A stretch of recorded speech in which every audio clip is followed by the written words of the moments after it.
I'm joined by Antony Manyara, the Azimio youth leader, is joining me on Zoom. Good evening, Antony. Good evening. Glad to have you here again, Antony. So I want us to kickstart this. What's really happening in the Jubilee Party? All this wrangles, confusion is in the country about what is happening in this once leading party in Kenya. Well, indeed, it's true that there are wrangles in Jubilee, but whatever is happening there has been orchestrated. It's a plot which the ruling party is trying to, of course, force all the parties to a multi-party state. So, but we are confident because the party leader, that is Uhuru Muigai Kenyatta, has been very candid and he has reassured all Kenyans that this party, however much they try to infiltrate or rather meddle with their issues, we still will be able to protect the party. We are going to make it stronger. So apparently what is happening will just is just there for a short while, and then everything will resolve itself normally. All right, when you say that the ruling party is trying to force all parties to join the UDA, which is the ruling party, your sentiments, I understand you're echoing sentiments from Jeremiah Kioni, the embattled Secretary General.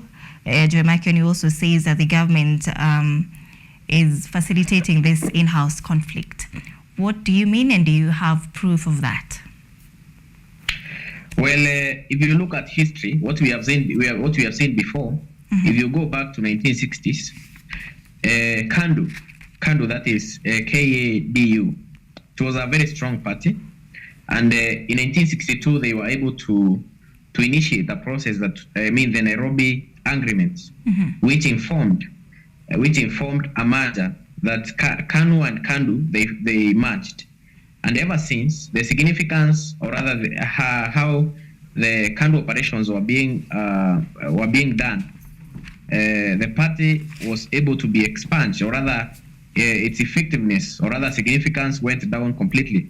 So this is something we have seen before. We have seen in history, not just KANDU. We have seen also PNU walk the same path. What we are seeing in Jubilee, it is unique. I wouldn't be a fool to be appointed to Jubilee Party when I know it's a dead party. Many people are claiming that it's a dead party. How can it be a dead party when we have a strong party leader who actually is the fourth president of the Republic of Kenya? This is a person who has resource. Most of the parties that mushroom, the challenges that they face, most of them are associated with resource, especially financial resource, which I'm very confident our party leader is able to finance the whole party. This is a party, of course, which has got serious grassroots mobilization. This is a party that is being supported, especially in Mount Kenya. I'm 100% confident that even the wrangles that are being fueled, orchestrated by the ruling government, or rather the ruling party, this is something just to test the waters. Ruto, what he is doing is just doing what President Moi was doing, and this is something which was challenged, and the move was flawed in 1992 when Raila Odinga and the likes of Wrangles fought for multi-party democracy. That is actually the time that even students, as their student leaders, participated in mass action, which of course was able to bring the multi-party democracy. So whatever that is happening, this is just a simple ploy of ensuring that all parties are unified to support UDA, and therefore that of course is fighting the multi-party freedom that should be there, whereby every Kenyan has the right to vote whoever they want from whichever party, and this is something I'm very sure it won't really reach far. Now, the Jubilee NDC that was held yesterday by the party leader, that is Uhuru Kenyatta, the former president Uhuru Kenyatta, beg your pardon, has been termed as null and void. What would you say about that claim? Well, really, trying to say it is null and void is neither here nor there, because this is a party which has got very many MPs in the National Assembly. It has senators. There are several MCAs. These are party to reckon with. Remember, just like the way I've told you, what really determines whether a party is strong or not is the strength of the party leader. Not just the party leader, its officials, and even financiers or even donors.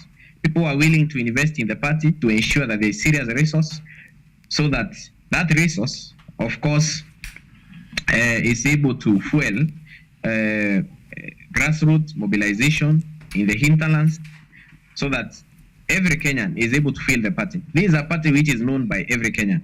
So the Wrangles that has been there, I just have the feeling that they'll just be there just for a moment. They have tried, of course, to target the party through legal processes. We have seen them also target the party via political rallies and so forth. But this is just going to be a very brief kind of scenario. All right, now, Manyara, the NEC, which is the disciplinary committee, as well as undertakes internal disputes, has earlier today reaffirmed the ouster of Jeremiah Kioni and David Muradhi from Jubilee Party. And the Office of the Registrar of Political Parties also affirmed this as well. So does judiciary have an upper hand in resolving the Jubilee wrangles, really? Well, what we are witnessing right now is the infiltration of power in the government agencies, such as ORPP, that is the Registrar of Political Parties.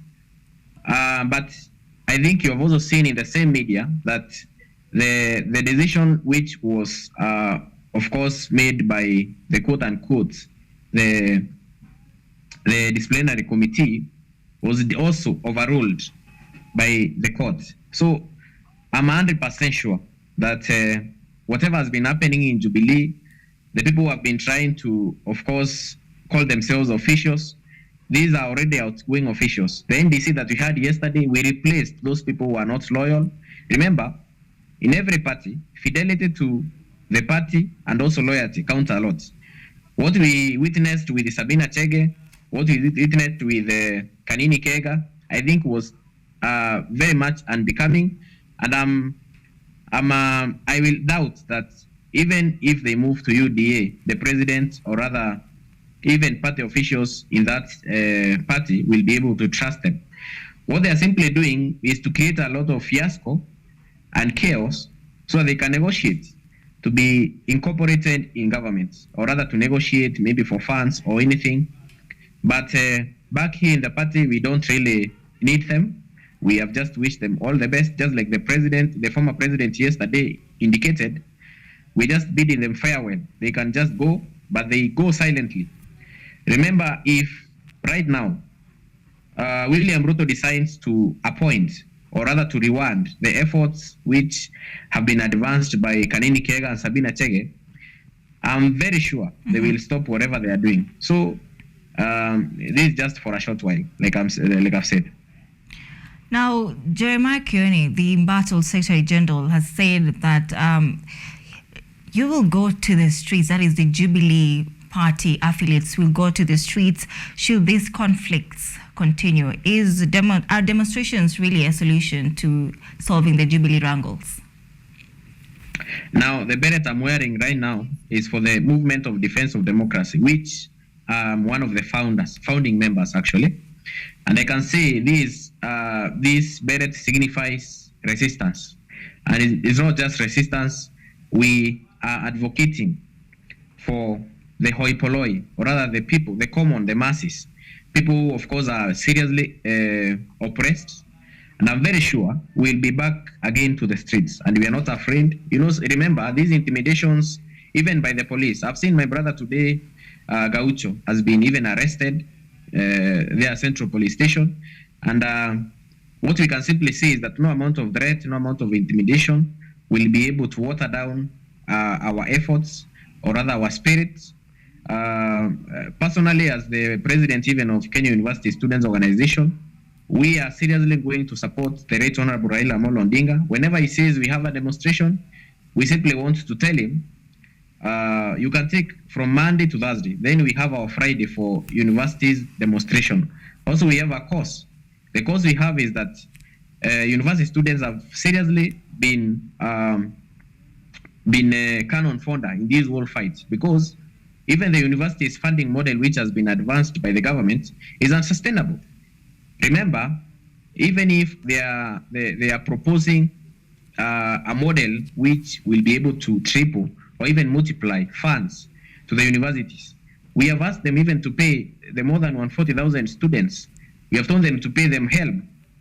Right now, university students are frying rats, they are hunting birds, wanainama. So this is a scenario which calls actually for the people to be awakened, to remind them. I'm actually very much saddened by majority of the Kenyans.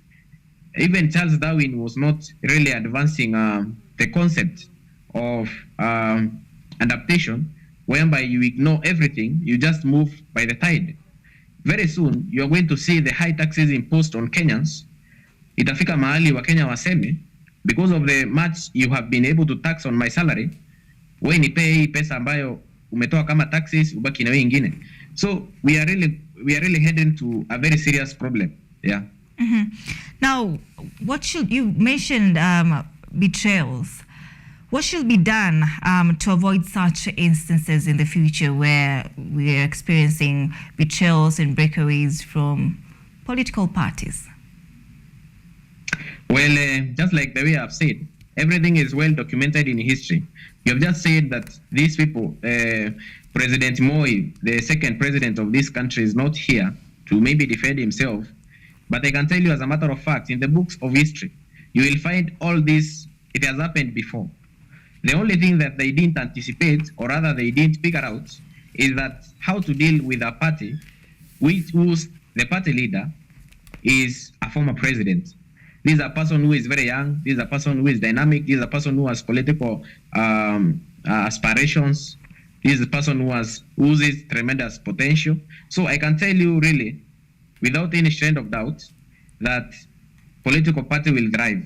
Whether no amount actually of intimidation, no kind of ploys, no kind of plots will be able to brought to Jubilee and survive. I'm saying this because, just like the way I've said, if you need a successful party in Kenya, the first thing you look for is to ensure your finances. Remember, even to register a political party, you need a number of offices, I think around 24. You need 1,000 signatures from each of the 24 counties.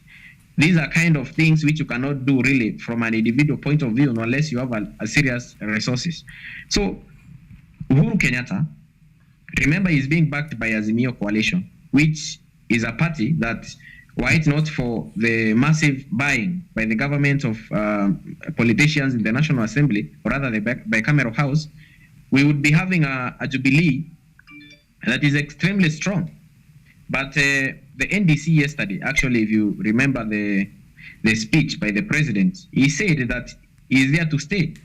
And I'm very much confident. Kama venye nimesema, I'm not stupid enough to be joining a weak party as a party official. I was actually surprised. That appointment came by surprise, which I actually thank the former president, His Excellency Uhuru Muigai Kenyatta. But that's a serious litmus test to show the kind of influence the youth that can have in this country. All right, now as we wind up, Manyara, what would you say is the end point for these Jubilee in-house wrangles? Well, it goes without saying. In Kenya, we have how many serious parties? Right now, we have Azimio Coalition versus UDA. It is practically impossible to reduce the influence of Azimio, which actually is the mother organ that incorporates Jubilee with other serious parties. I am very optimistic that going forward, Jubilee is going to reinvent itself. Remember, the masses have always sided with people who are being oppressed. And I can tell you as a matter of fact, very many Kenyans who are facing serious difficulties from high levies on fuel, from the price of unga. You remember when we say unga, actually, it's just incorporating the commodities in the supermarkets that Kenyans cannot afford to buy. All ranging from punitive kind of policies that the government is imposing on Kenyans even without public participation, Mi nataka tu kusema kuna mwanga. Tomorrow will be much better. They are serious Kenyans. Remember, this is not like 1990s or 1980s when Kenyans didn't really know their rights. They didn't know the meaning of having a multi-party kind of scenario in the country. This is not a time whereby you have a political party and then you wait. When you deliver presidency, then the party dies. So I'm sure, even with the weight that we are bringing as Kenya University Student Organization to Jubilee Party, this will be a party which will thrive regardless of any kind of attacks from political busybodies. Right, we have heard it from a youth leader in the Azimio coalition, which is the mother, as he has said, the Jubilee party. Thank you so much for your time, Antony Manyara.